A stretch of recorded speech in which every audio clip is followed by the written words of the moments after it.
Yes, sir. Got it. Fine, we'll continue.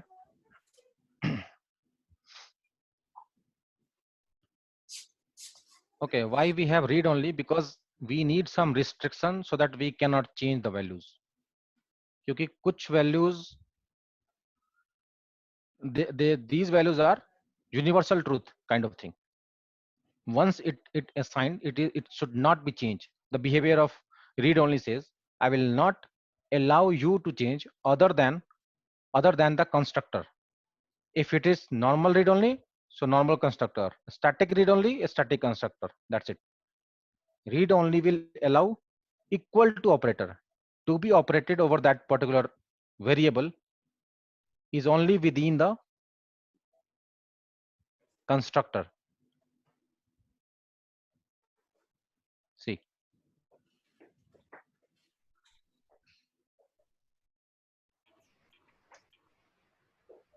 so someone asked why not we'll take the constant. So unfortunately we don't have any constant which participates only at instance level. Once you declare the constant, it becomes the global, like a static. But there is slightly different in a static and constant. We'll just see it in some couple of time. Any doubt till now? Why we have these two differences? Why we have these two category? Sir आपने बताया कि जैसा read only में हम constructor में initialise करते हैं और ये उस पर्टिकुलर ऑब्जेक्ट के लिए एक कॉपी क्रिएट करता है। नहीं सर, कुछ Till the- पर्टिकुलर ऑब्जेक्ट के लिए नहीं, एवरी ऑब्जेक्ट के लिए। अगर हमारे पास हाँ, 5 मतलब ऑब्जेक्ट हमने क्रिएट किया तो हर ऑब्जेक्ट के लिए होता है sir, but that specific object sir, is it possible कि अगर वो डेटा वैल्यू टाइप ना होके अगर रेफरेंस टाइप हो तो किस तरीके से बिहेव करेगा ये? that could be anything. Now we'll take, I don't wanted to go in that part because first you understand on the primitives, then we'll go Yes, for sir. the Yes, complex sir. type. Yes, sir. I can do that, we can do that. तो बात एक काम करना, हाँ read ये only जो read only है ना, इसका ये जो तुमने डेट टाइम डॉट नाउ से जो असाइनमेंट किया है, इसको एक बार हटा के सिर्फ डिक्लेरेशन तक छोड़ना। कोई दिक्कत नहीं है, that same is read only में रन टाइम में साइन करता है ना वैल्यू? हाँ, रन टाइम पे। Thanks sir.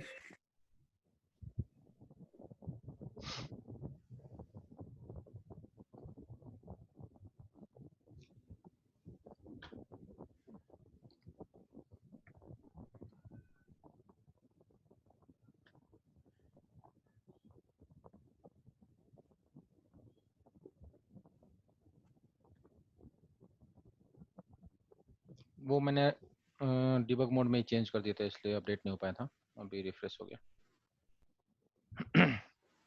क्या बोल रहे थे सर? ये बोल रहे थे ना, पिन कांटेक्ट, किसी कांटेक्ट के लिए क्या हो सकता है? और फोन, ठीक है,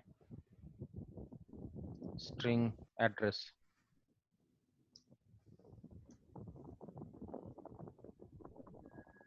स्ट्रिंग, जितना भी सोच सकते हैं हम एड्रेस वाले कांटेक्ट वाले ब्लॉक में। एड्रेस में भी address 1 2 3, street, city, whatever. Let take some more, city,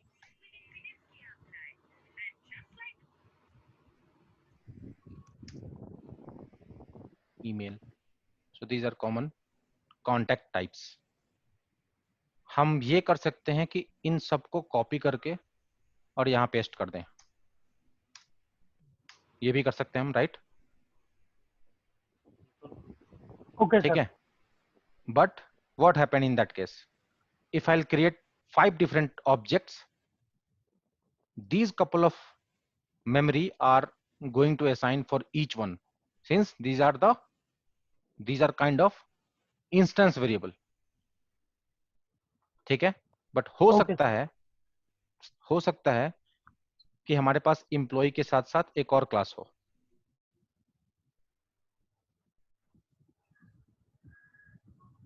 अब एम्प्लॉय को भी हम डिफरेंशिएट करें, कॉन्ट्रैक्चुअल एम्प्लॉय, ठीक है।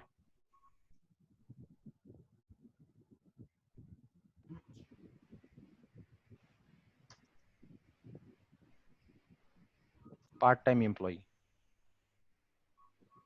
ठीक है, कुछ भी व्हाटएवर, ठीक है। और देखो ये कॉन्टैक्ट डिटेल कहाँ का होना चाहिए, सप्लायर, स्पेलिंग मिस्टेक होगा तो बताना।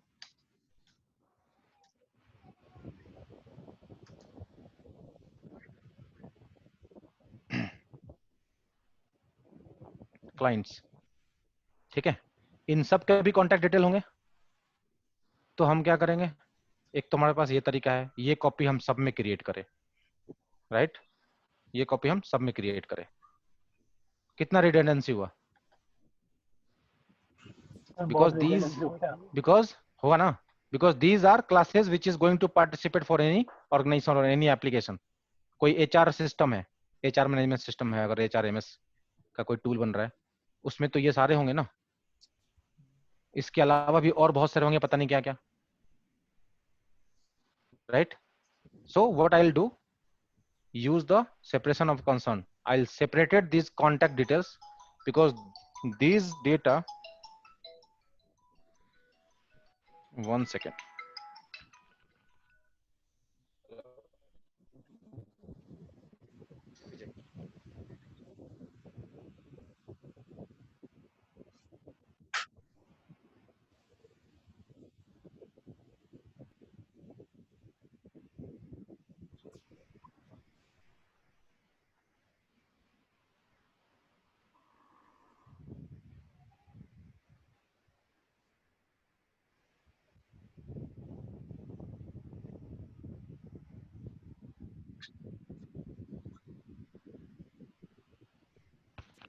yeah, hello.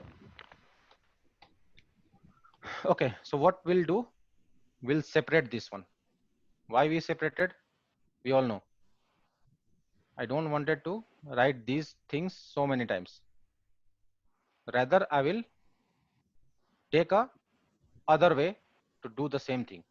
I'll just extract these information because these are redundant in each classes, और हम इसको कैसे यूज करेंगे, एज अ कंटेनरशिप। सो दो तरीका है उसको यूज करने के लिए, या तो ये कर लो,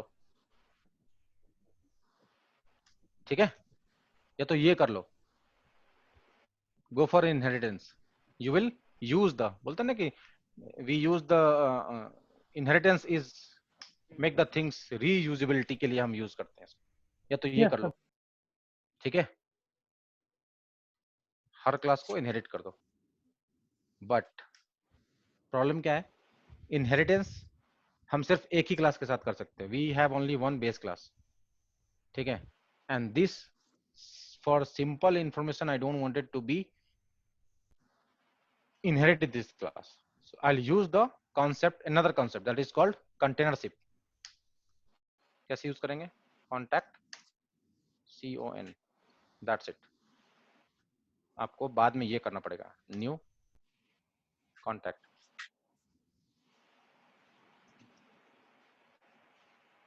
ऐसा करना पड़ेगा। इन दैट केस ये हटाना पड़ेगा हमको, ठीक है। I will not use inheritance.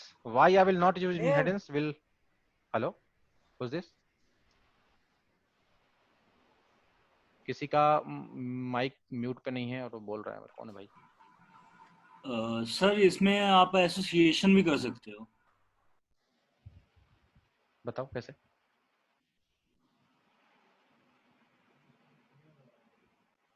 ये एसोसिएशन पूछ रहा हूँ। नहीं नहीं, फिर उसका मीनिंग चेंज होगा। Association means two parties are meeting for performing some task and both are going to be what participated and then destroy the things and the both life cycle। अभी आपने जो किया वो एसोसिएशन ही तो है। ये association नहीं है, एग्रीगेशन है। एक एसोसिएशन में दोनों, यहाँ पे क्या है, इसके लाइफ साइकिल में ये डिपेंडेंट है, अगर ये खत्म तो ये भी खत्म, ये भी खत्म, राइट राइट। अच्छा, तो हाँ, ये ठीक है, एसोसिएशन नहीं है, correct, राइट, ये एग्रीगेशन है। One is dependent on other. अगर हम समझ गए? अगर हम इसका ऑब्जेक्ट डिस्ट्रॉय करेंगे तो वो इनसाइड दिस ऑब्जेक्ट है वो भी डिस्ट्रॉय हो जाएगा। Okay, one is owner and both are independent हाँ, life cycle. exactly. So come to the employee class. I'm explaining things why I have taken. So यहाँ से हटाओ। होप कि कुछ बाउंस नहीं कर रहे हम।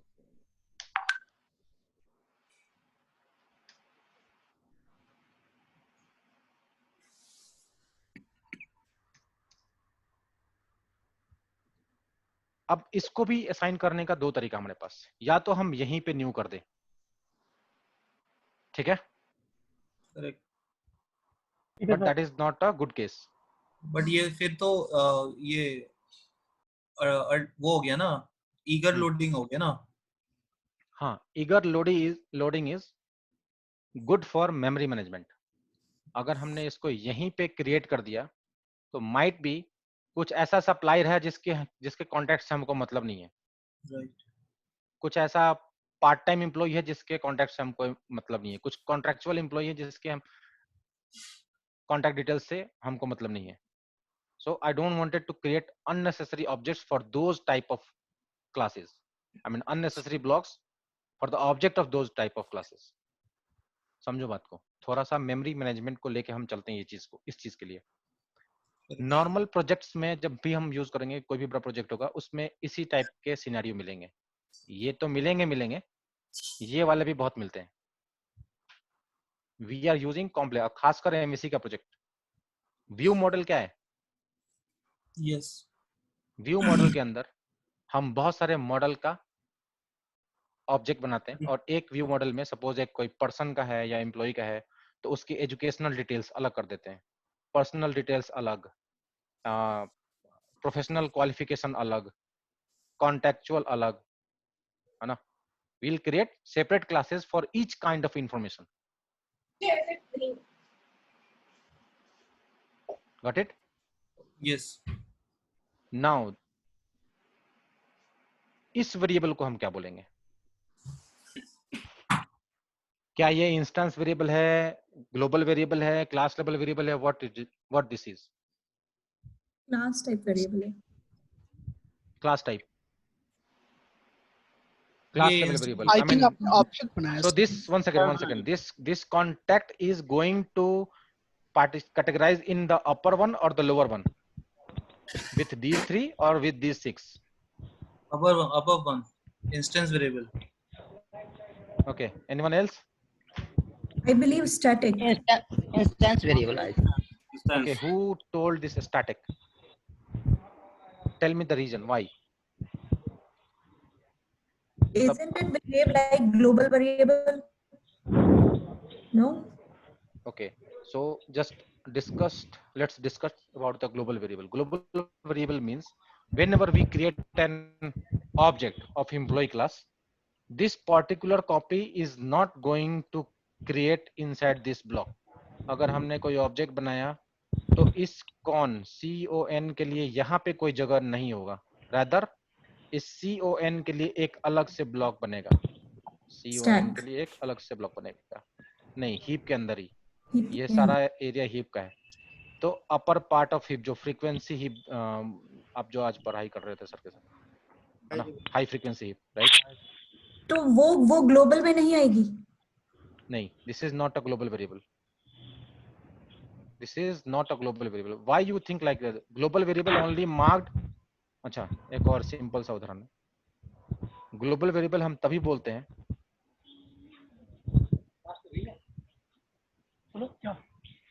ग्लोबल वेरिएबल हम तभी बोलेंगे जब लाओगे बाद में। लाऊंगा 9 बजे तो आया करो ना, सीधे खाना वाना खाने। Arun sir, Mukesh, everyone, please, I request, please put yourself on mute if you're not talking. सारा कंट्रोल मेरे पास नहीं है, अदरवाइज यहीं से म्यूट हो जाता। I think 1 second.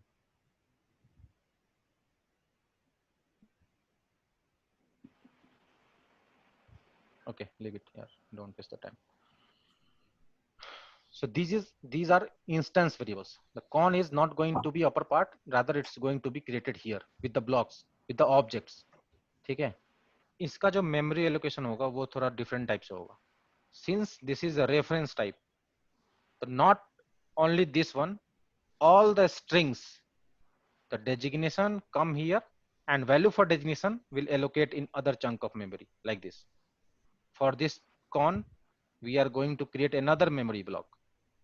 And again, this memory block is having so many partitions like a thali, खंडोला थाली होता है ना जो अपने घर में 5-6 ब्लॉक्स बने होते हैं, उस तरीके से. क्यों, कितने ब्लॉक्स बनेंगे? जाओ, go to the contact class. And how many variables we are having into the contact class?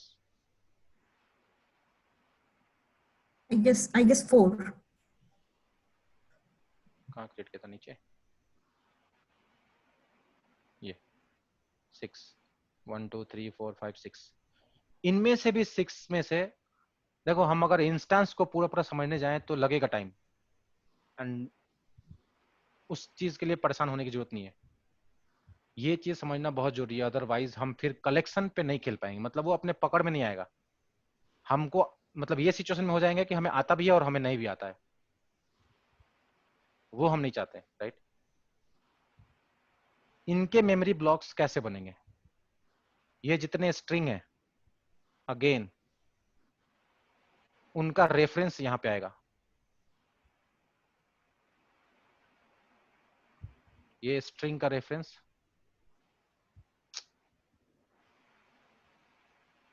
address 1 goes here, country goes in the second, city goes in the third. सिर्फ रेफरेंस, और उसका जो chunk of memory create होगा यहाँ पे, इसके लिए यहाँ पे वो स्ट्रिंग, इसके लिए यहाँ पे वो स्ट्रिंग, इसके लिए यहाँ पे वो स्ट्रिंग. क्यों? क्योंकि ये रेफरेंस टाइप है, नेचर डायनेमिक है. किसी में हम 2 कैरेक्टर डालेंगे, किसी में 7 कैरेक्टर, किसी में 8 कैरेक्टर, किसी में 10 character, right? Size is not fixed, it will take another heap. If size will fix, उसके लिए फिर 2-3 केस आता है, वो बाद में डिस्कस करते हैं. देखो किस तरीके से ये मेमोरी बन रहा है. हमने सिर्फ छोटा सा काम किया था, बैकग्राउंड में इसने बवाल मचा दिया. अब सुनो, स्ट्रिंग म्यूटेबल है या इम्यूटेबल है? Immutable. ठीक है, जो भी है, जितनी बारी चेंज करोगे it will destroy this one.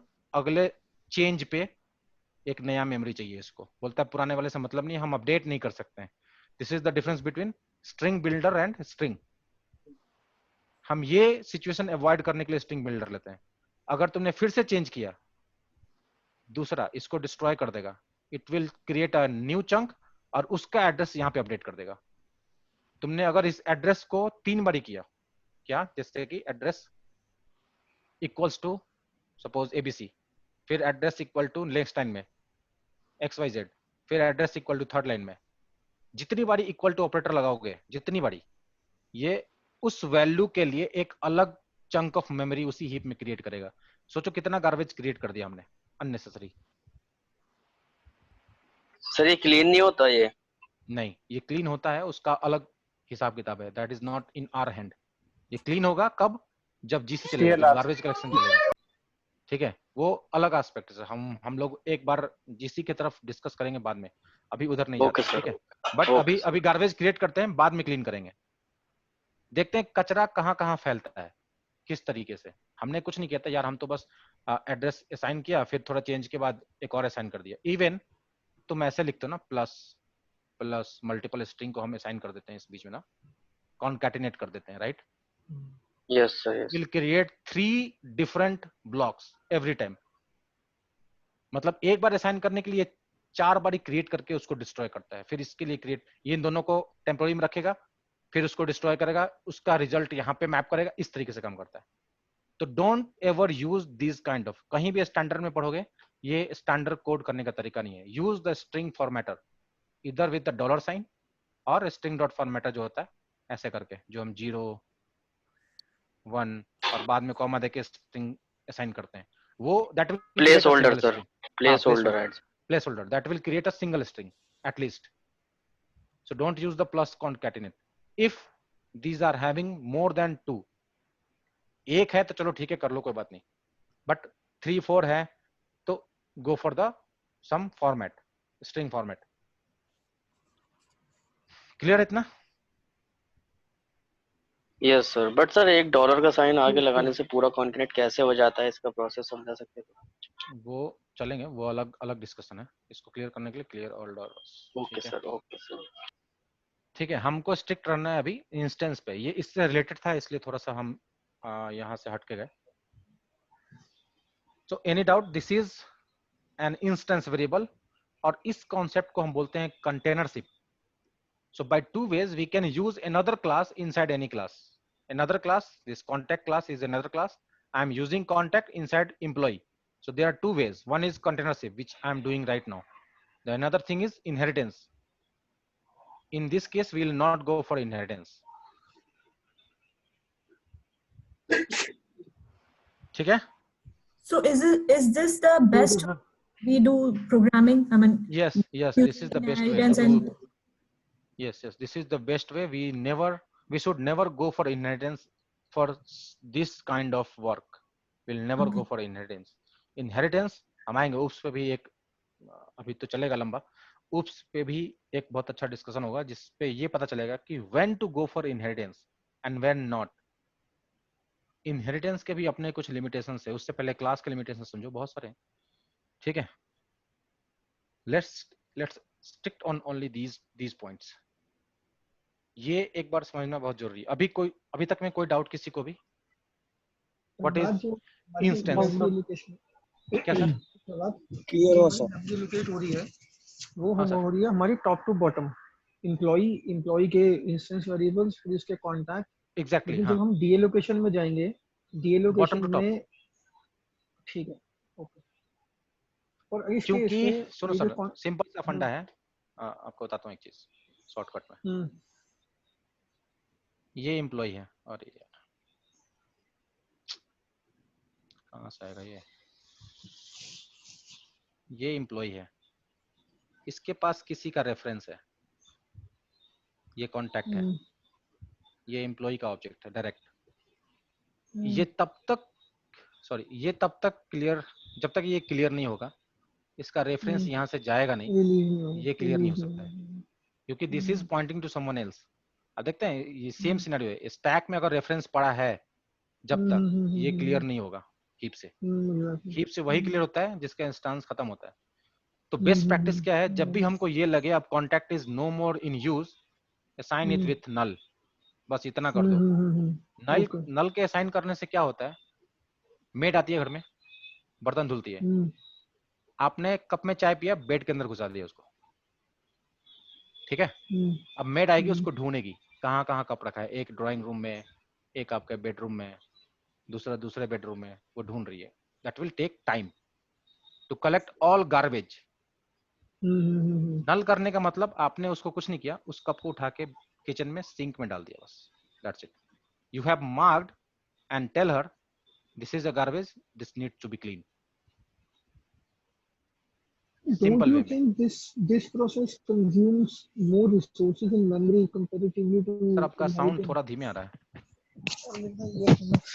Don't you think this process, if we access a second class inside of a parent another class, this process takes too much of resource, consumes too much of resources in memory comparatively to inheritance? नहीं, inheritance sir इस type के work के लिए inheritance बना ही नहीं है। Inheritance का मतलब है कि ओके, जस्ट 2 लाइन का डेफिनेशन देते हैं, आपको समझ में आएगा। Inheritance is I don't, I mean, being an employee class, I wanted to say to the base class, I don't want to only use you, rather I would like to behave like you. अच्छा, What it means? ASP.NET हमने काम किया, right? हम कोई भी ASPX create करते हैं, उसके साथ में एक बैकग्राउंड CS फाइल क्रिएट होता है। उसको ध्यान से देखना, जो डिफॉल्ट क्लास क्रिएट होता है वो फॉर्म्स, वेब फॉर्म से इनहेरिटेड होता है। करेक्ट, ठीक है? जो डिफॉल्ट क्लास है वो एक नॉर्मल क्लास है तब तक जब तक कि वो इनहेरिट नहीं हो रहा है किसी भी वेब या विंडोज से। करेक्ट, क्योंकि उस वेब और विंडोज के पास यूआई का फंक्शनैलिटी है। क्या है? यूआई की तरफ बिहेव करने की फंक्शनैलिटी है। इस नॉर्मल क्लास के पास अभी तक यूआई की तरफ बिहेव करने की फंक्शनैलिटी नहीं है। जब हम इसको इनहेरिट करेंगे with forms or with Windows या web, then this class is having some capability to behave like either web or Windows.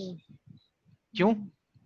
क्योंकि वो क्लासेस WinForm और WebForm, उन क्लासेस के पास कुछ और सपोर्ट्स है, कुछ अदर इंटरफेस का, कुछ अदर क्लासेस का, जहां पे हमने कुछ एट्रीब्यूट्स डिफाइन किया है, वो सारा पेरेंटल मिल रहा है यहाँ पे, वो सारा कुछ मिल रहा है, उसको हम रीयूज करना चाहते हैं, and then I wanted to behave like that, जो कि हम खुद नहीं कर सकते हैं as a containership. As a containership हम उसको नहीं कर सकते. We can not create an object of web form, we can not create an object of directly windows form, because these are abstract classes, these are incomplete classes itself. Yes. These are meant to create the derivatives. समझो sir, उसका meaning totally change है. वो inheritance actual inheritance है. वो inheritance का मतलब ये नहीं है कि हम यूज कर लें हर जगह छोटे छोटे काम के लिए.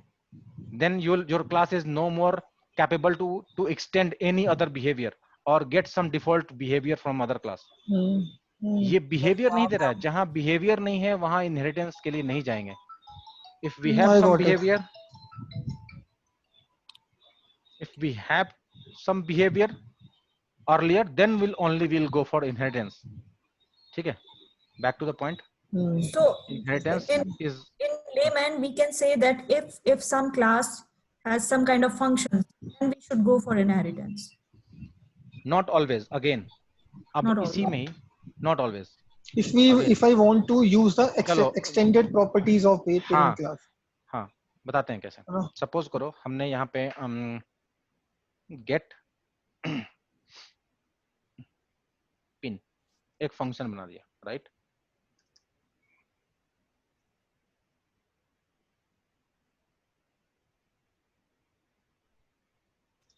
पब्लिक इंट, और ये फंक्शन रिटर्न कर रहा है आपका.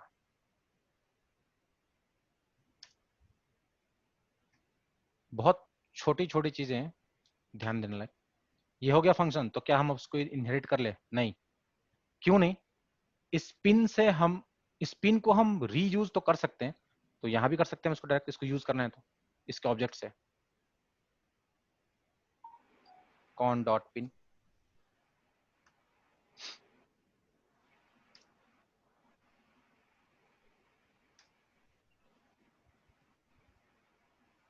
see get pin, and I will assign that pin to some other variable which I want.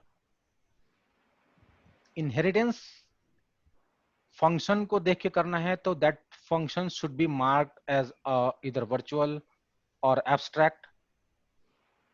आप समझो, तब भी नहीं, हर क्लास को हम इनहेरिट नहीं कर सकते. हो सकता है वो परफेक्ट बेस क्लास है, but that is not compatible to my employee, that is more compatible to supplier.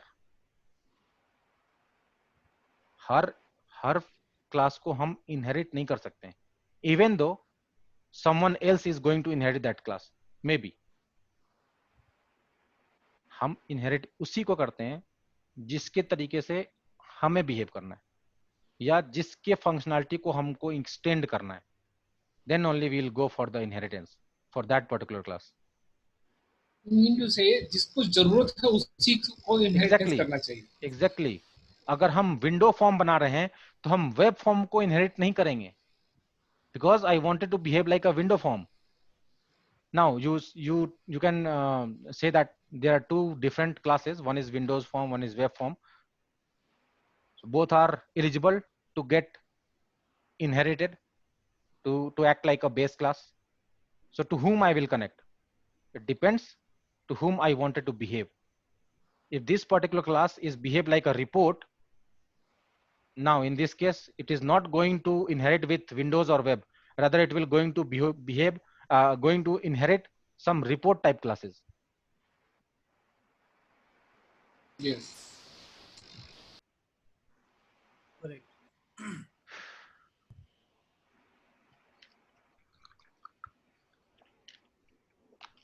क्योंकि अगर सिर्फ रीयूज करना है तो containership is the best way. This is known as containership. We'll never go for the inheritance. Okay. in the nutshell, if we want to use the extended properties of a base class, then we should go for inheritance. Sir आपका voice थोड़ा दबा दबा सा रहा है, पता नहीं मुझे समझ नहीं आया क्या बोल रहे हैं. So in the crux ये है कि if I want to use the if I want to use the extended properties of base class, then we can go for inheritance. Exactly. Okay. अगर उस क्लास के प्रॉपर्टी को हम extend नहीं कर रहे means we are not participating with him. जैसे कि अगर हम लोग रियल लाइफ का एग्जांपल ले ले तो मी एंड सर, तो I don't wanted to use him. ठीक है, हमने दूसरे कंपनीज को यूज किया कुछ सीखने के लिए, बट सर से सीखने के लिए हम कंटेनरशिप में नहीं गए. Rather I will build a relationship. Now I wanted to behave like him, I wanted to get some knowledge, I wanted to behave his characteristics, his behaviors. I wanted to extend them.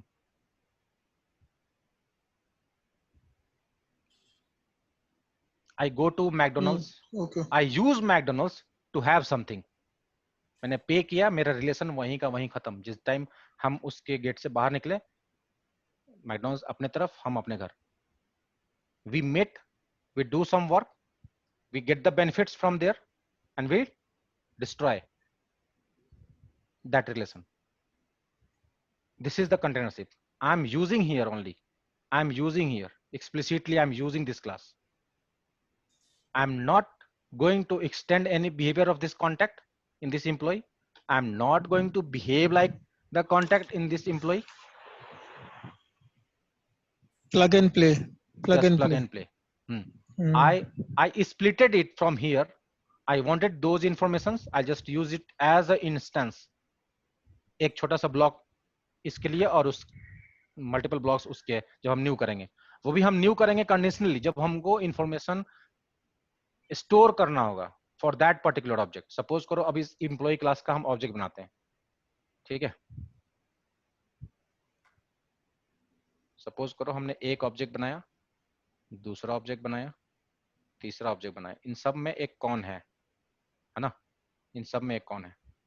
लेकिन हमने सबके लिए new नहीं किया. किसके लिए किया? Suppose करो ये सीईओ का एम्प्लॉय ऑब्जेक्ट है. ठीक है, हमको इसके सारे डिटेल्स चाहिए, हमने इसके लिए न्यू किया.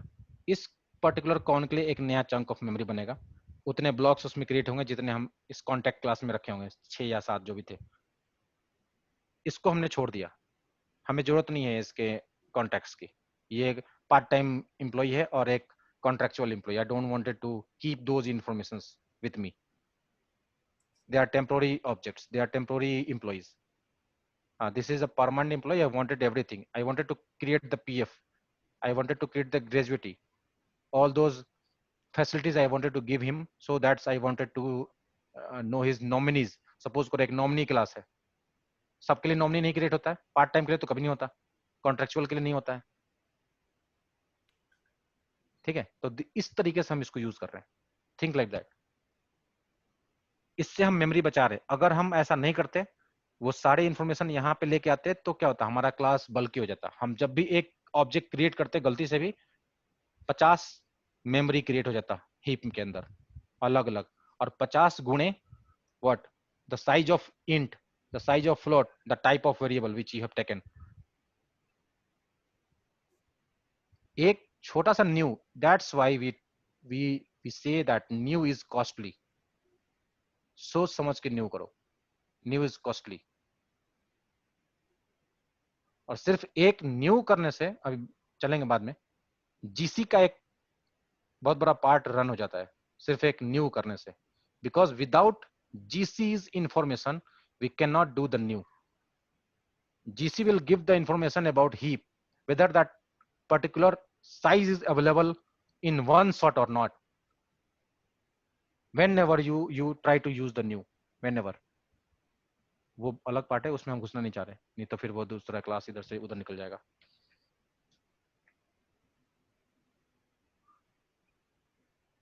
ठीक है, these are called instance variable. अभी समझ में आ रहा है कि इंस्टेंस का मतलब क्या होता है. okay. एक ऑब्जेक्ट क्रिएट किया. ठीक है, अभी बहुत कुछ है इसमें डिस्कस करने के लिए. अब आएंगे हीप और स्टैक के बारे में. कब ये हीप में जाएगा, कौन सा पार्ट स्टैक में जाएगा, कौन सा पार्ट हीप में जाएगा?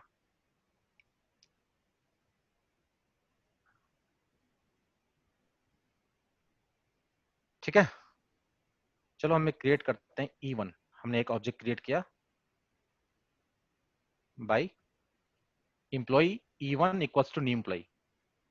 ये स्टैक में इसका रेफरेंस क्या, इसका रेफरेंस देखते हैं थोड़ा सा और डिटेल में इसके ब्लॉक्स में क्या क्या होता है।